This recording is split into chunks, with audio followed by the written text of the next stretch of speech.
This is the Ielts listening test. You will hear a number of different recordings, and you will have to answer questions on what you hear.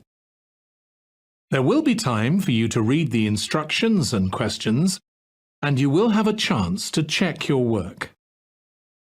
All the recordings will be played once only. The test is in 4 parts. At the end of the test, you will be given 10 minutes to transfer your answers to the answer sheet. Now turn to Part 1.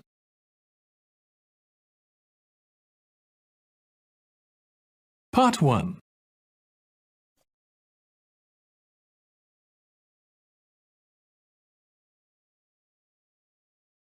You will hear a conversation between a printing company employee and a customer. First, you have some time to look at questions 1 to 5.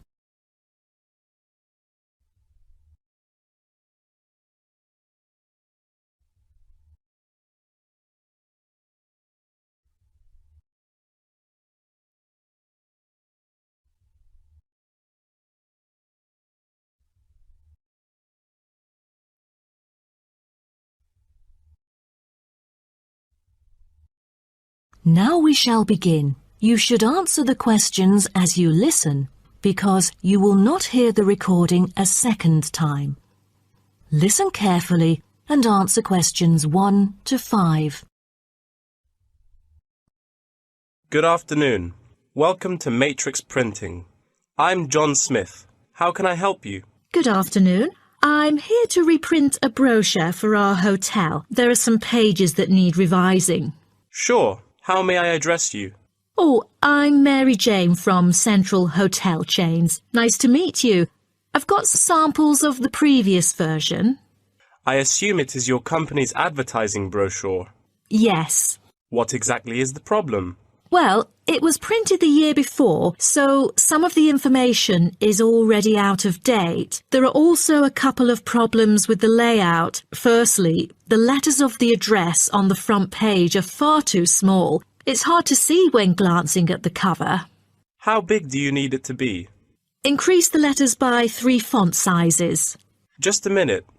Let me take notes of your requirements. Okay, what else needs changing? The information regarding the pool should be deleted because it is currently under renovation and is not available. So, all of the relevant descriptions on page 2 should be removed? What do we replace it with?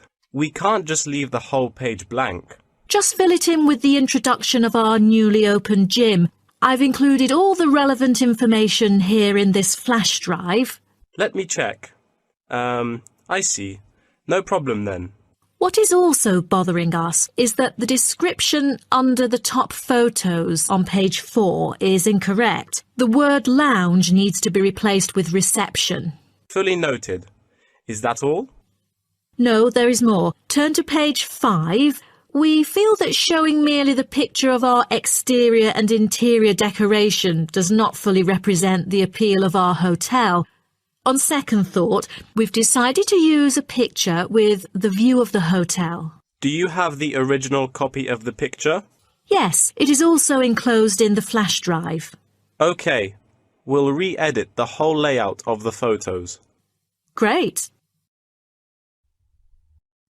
Before you hear the rest of the conversation, you have some time to look at questions 6 to 10.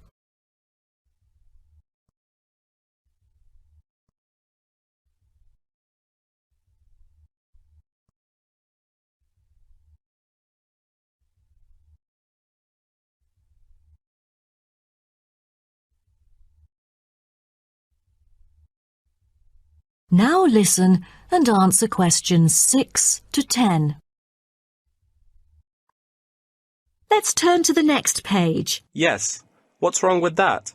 It seems perfectly fine to me. At first sight it seems fine, but according to the feedback of the customers, the prices do not stand out. So, we want to change the print from black to red to make it pop out. Okay, I've made notes of all of your requests. Is there anything else? I appreciate it. Just one final request. Could you translate the whole brochure into Spanish? We have customers worldwide, you know, especially those from Latin countries. No problem. What about other languages, like Japanese, Chinese, or German? These are our most popular target languages. I have to ask the manager about the Chinese version. There's been a surging number of Chinese clients during recent years. However, we don't need German or Japanese translations, as we currently don't have many customers from those two countries. Sure. Just keep me updated. So, roughly, when could we get the revised print? We need it before the end of July. It's late June now. Roughly, it'll take 3 weeks to re-edit. So it will definitely be ready before the deadline. Great. To where shall we send the samples? The address is number 9 Green Drive, Clifton, NY 21300. How do you spell Clifton? CLIFFTON, Clifton. And the telephone number? It's 9030366602. Also, if you have any further questions, you can reach me through this number. Okay.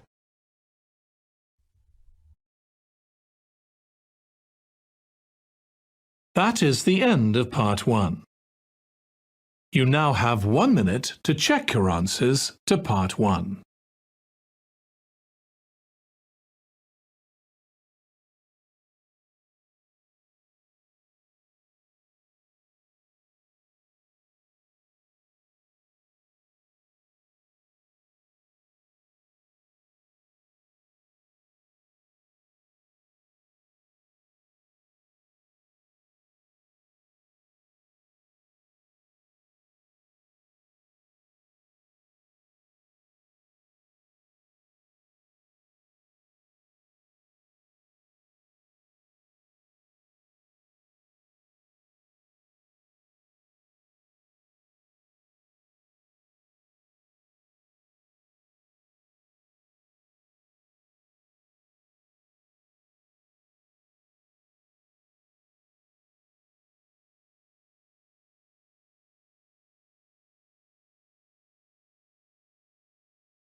Part 2.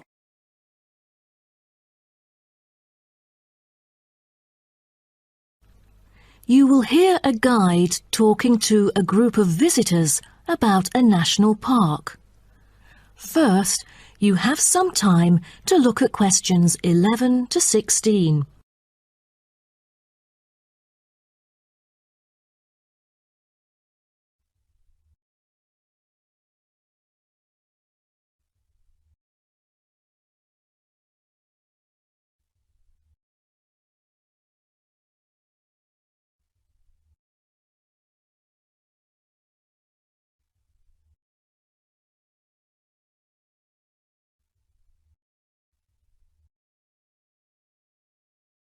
Now listen carefully and answer questions 11 to 16. Welcome to Byron National Park. I am Jim Carson, your tour guide for the trip. First, I'd like to give you some basic information about the park. Covering 7,000 acres of land and spanning across 3 states, Byron National Park was established to protect the area's most spectacular scenic values. With unique geological features, natural history, and native plant and animal life, it is an ideal destination for recreation as well as research purposes. The park has a breathtaking waterfall connecting the longest river in the country, but it is most renowned for having the largest subtropical rainforest worldwide. There are many layers of tall, medium, and low vegetation growing with seasonal variations in the park. It is a place where the air seems green. Ardent hikers can find an awesome array of options here. Apart from the dense green rainforest, tourists can also hike along the mountain trail. Despite the stunning view, taking photos is not advised on the way up, I'm afraid, as one might get distracted and the narrow trail by the sheer cliff is quite dangerous. When you reach the top of the mountain, there is nothing better than having a picnic under the trees with your family. Accompanied mostly by wildlife, walkers as well as cyclists may find the bush track a good choice for having a tranquil time to themselves. As your tour guide, I suggest that only expert hikers take the creek circuit, because its beautiful and inspiring scenery through the subtropical jungle is paralleled by its physical challenges. A list of transport is available within the park. Bicycles are a popular choice, as it is the most flexible way to get around. Electric trams are temporarily closed for maintenance. Boat trips down the river are an ideal way to spend a tranquil afternoon. Rest assured that transport within the park is covered in the bill. Extreme sports is another highlight of the park. There are, for adventurous grown-ups, especially those who are comfortable with having a racing heart, scary as it may sound, it is actually safe to participate in extreme sports under strict instructions and close supervision. Abseiling is available regardless of the weather. It is a fun way to overcome fear of heights, gain new skills, and get an adrenaline rush. Bungee jumping and paragliding are also available, except for during the summer. At this point, you might worry about meals here. Well, even though there is only one restaurant in the park at the moment, the variety of dishes is astonishing. There are 2 meals included in the price. Just get your meal ticket at the reception before dining. Also, there is no need to make reservations or worry about availability, since there are plenty of tables. Before you hear the rest of the talk, you have some time to look at questions 17 to 20.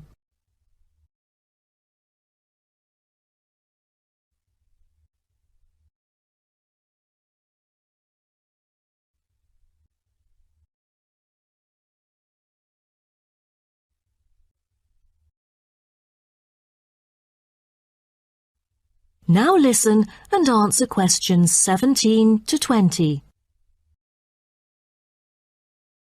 During your stay here, you might want to know what there is to do. Let's turn to the plan so I can familiarize you with the layout of the park. Most tourists would choose to stay in our guest house, located in the southeast corner. It features 63 tastefully appointed guest rooms, many of which offer spectacular views of the park. You'll find a home away from home at our guest house. But for those who want to experience the natural beauty up close, there is also a campsite. When you get out of the guest house, go straight ahead, turn right at the end of the road. To your left, there is a campsite amongst the trees where you could spend a night under the stars together with owls and chipmunks. If you look at the top left of the plan, you will notice a picnic area. You can either bring your own food, or we can deliver food to you. Barbecue is an option. The business centre is situated directly opposite the picnic area. It provides flexible, fully serviced offices, conferencing suites, meeting rooms, and is equipped with the latest multimedia facilities. Wired, as well as wireless, high-speed internet is available within the entire premises. The centre is designed to cater to both individual travellers and corporate groups. Visitors can also go to the museum, which holds a vast collection that exhibits local history and a natural habitat. You start from the guest house, just turn left at the first conjunction, then walk past the tea house. Turn right. You'll see the museum after making the third right. Have you found it? Pretty easy, right? To spend a delightful afternoon with a book and a fresh cup of coffee, you can go to the only cafe in the park. From the guest house, you go straight, then take the second right, and you'll see the cafe right in front of you. You might want to check out our all-season tennis court, which offers instruction for all ages and skill levels. It is located right opposite the cafe.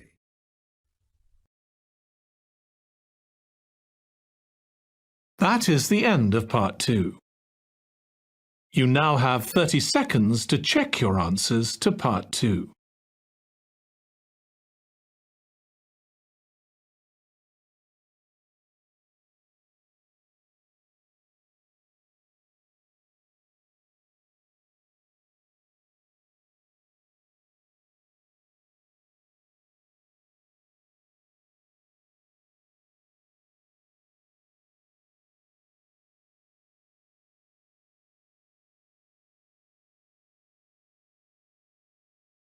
Part 3.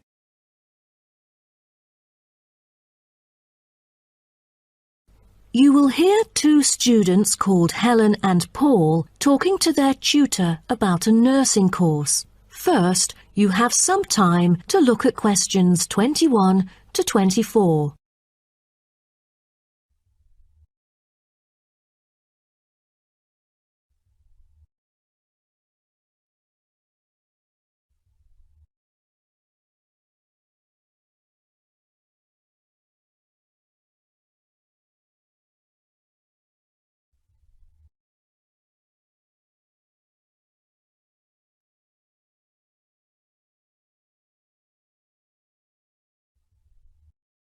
Now, listen carefully and answer questions 21 to 24.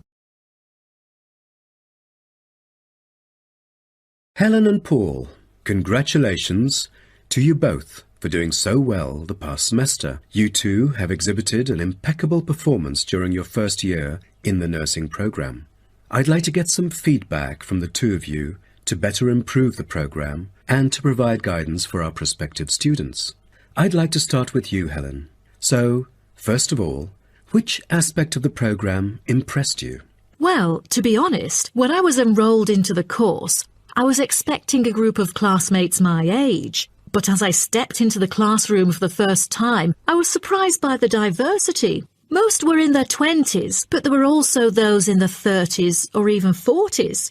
As it turns out, the intergenerational communication has sparked intense debate and new thinking, and I think that's something special about the programme that I appreciate very much.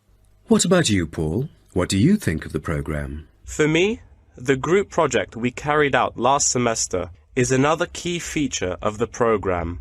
The whole class was divided into 8 different groups, working on 8 prospective cases. Team-building sessions were conducted in a collaborative way most of the time. Comprised of 5 members, our group studied acute pancreatitis. During the process, we broke the task into different parts and assigned them to each member. We were then able to tackle the complex problem by pooling our knowledge and skills. More importantly, stronger links were established between the group members. Because of the project, we've all become good friends. That's true. According to graduates, group projects prepare them for the work world in which teamwork and collaboration are increasingly the norm. So tell me, Paul, what else do you like about the program? I want to be a registered nurse working in a public hospital after graduation. So the internship provided is a valuable opportunity for clinical practice in a supportive learning atmosphere. However, I was amazed by the amount of written assignments, since I thought the course should have focused more on practice-oriented learning. Well, I have to disagree with you, Paul. The essays demonstrate your understanding of the course. For me, writing essays is a process that involves critical thinking, which challenges me to develop my points more thoroughly. I thus managed to gain a diversity of perspectives. The program is designed to deliver basic and advanced theoretical knowledge of core concepts, including healthcare systems concepts, together with practicum or clinical practice experience to bridge the classroom content to the practice setting. So, I'm afraid written work is unavoidable. Also this year, we've added a module of law. How do you feel about that? At first, we felt that learning law is kind of redundant and too time-consuming. After a few sessions, we realised that it is necessary in dealing with future medical disputes. Before you hear the rest of the talk, you have some time to look at questions 25 to 30.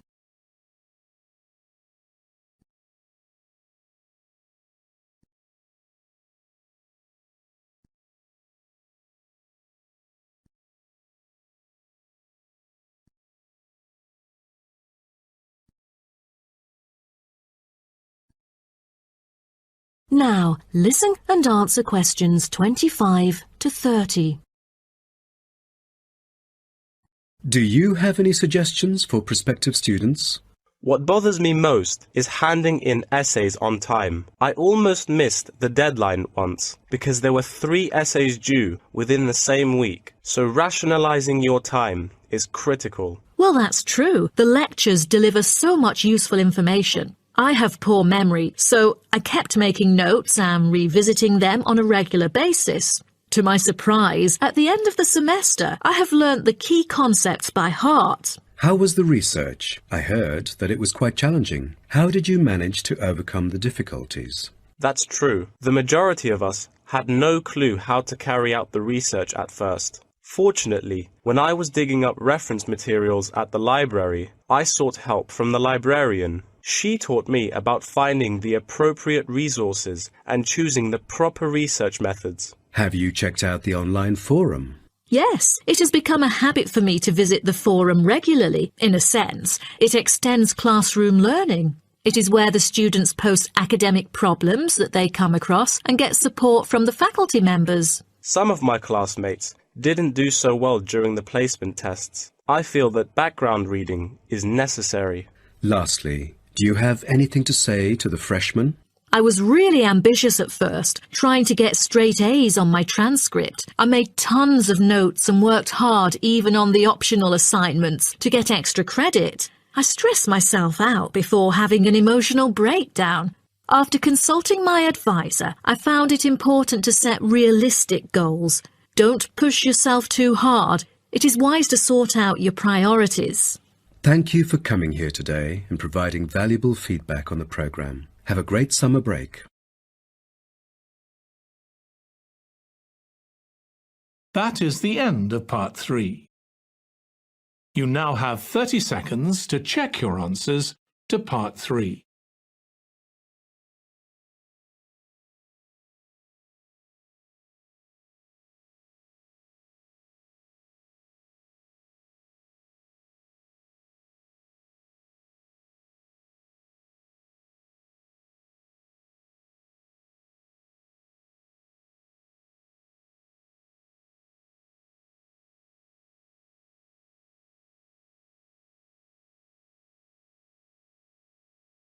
Part 4.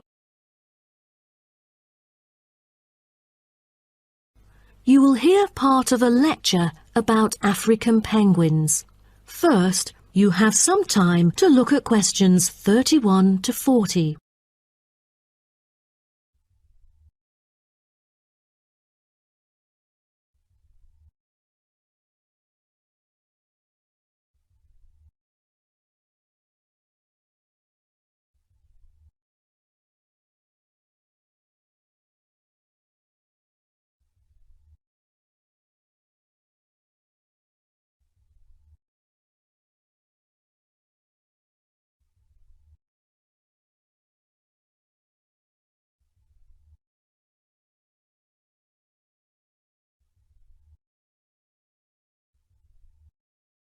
Now, listen carefully and answer questions 31 to 40. Good morning, everyone. Today's lecture is about a type of adorable animal, the penguin. When you think of penguins, you may picture them surrounded by snow and ice. But not all penguins live where it's cold. African penguins live in the southern tip of Africa. They are usually found within 40 kilometres of the shore and on a number of its surrounding islands. African penguins are also known as jackass penguins because they make donkey-like braying sounds to communicate. African penguins can keep their body temperature at a stable level, but their land habitat can get quite warm, so there are a number of ways for them to stay cool. They limit their daylight movements on breeding sites on land to early mornings and early evenings to avoid too much sun. The pink glands above their eyes can help them cope with the temperate climates. Like other penguins, African penguins spend most of the day feeding in the ocean, which also helps keep them cool. Being a type of small to medium-sized penguin species, African penguins average about 60 centimetres tall and weigh up to 3.6 kilograms. They have a black stripe and a pattern of unique black spots on their chest. Males are larger than females and have larger beaks. Even though they are categorized as birds, African penguins aren't able to fly because of their heavy bones. Their wings are more like flippers that make them particularly suited for life in the water. When they're on land, their flippers and their tails help them keep their balance and walk upright. African penguins begin to breed at the average age of 4. When a male and female pair up, they tend to breed together for the rest of their lives. Most other penguins nest and lay their eggs out in the open, but African penguins have a different approach. They dig holes under bushes out of their own excrement, called guano, so they are sheltered from the sun and predators. The African penguins survive on a diet that is comprised mainly of marine organisms. They feed primarily on fish like sardines, along with the occasional squid and shellfish. But when normal food is in short supply, they eat tree roots as well. The streamlined body of the African penguin allows it to move through the water like a rocket, capable of reaching a speed of around 20 kilometers per hour when hunting for food.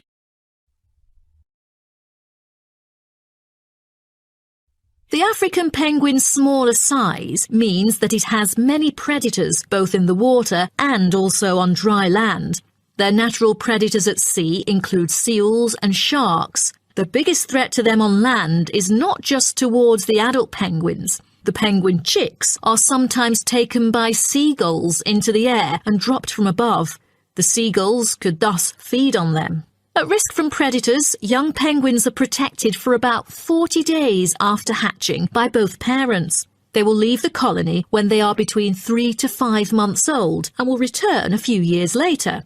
The entire surface of their body is densely covered with feathers, which fall off during the winter. This process is called molting and takes about 3 weeks to complete.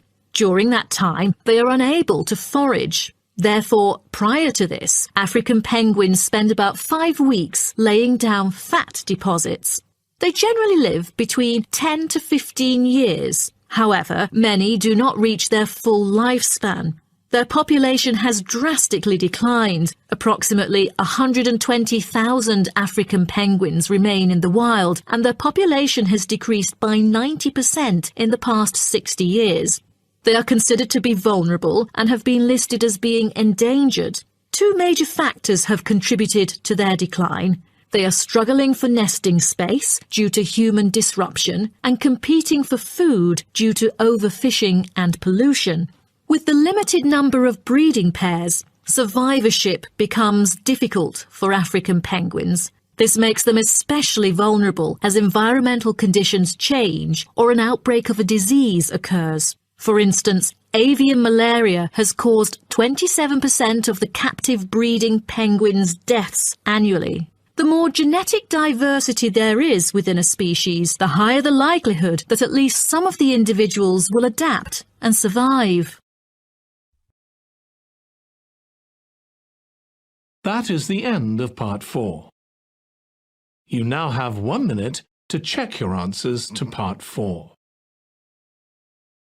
That is the end of the listening test.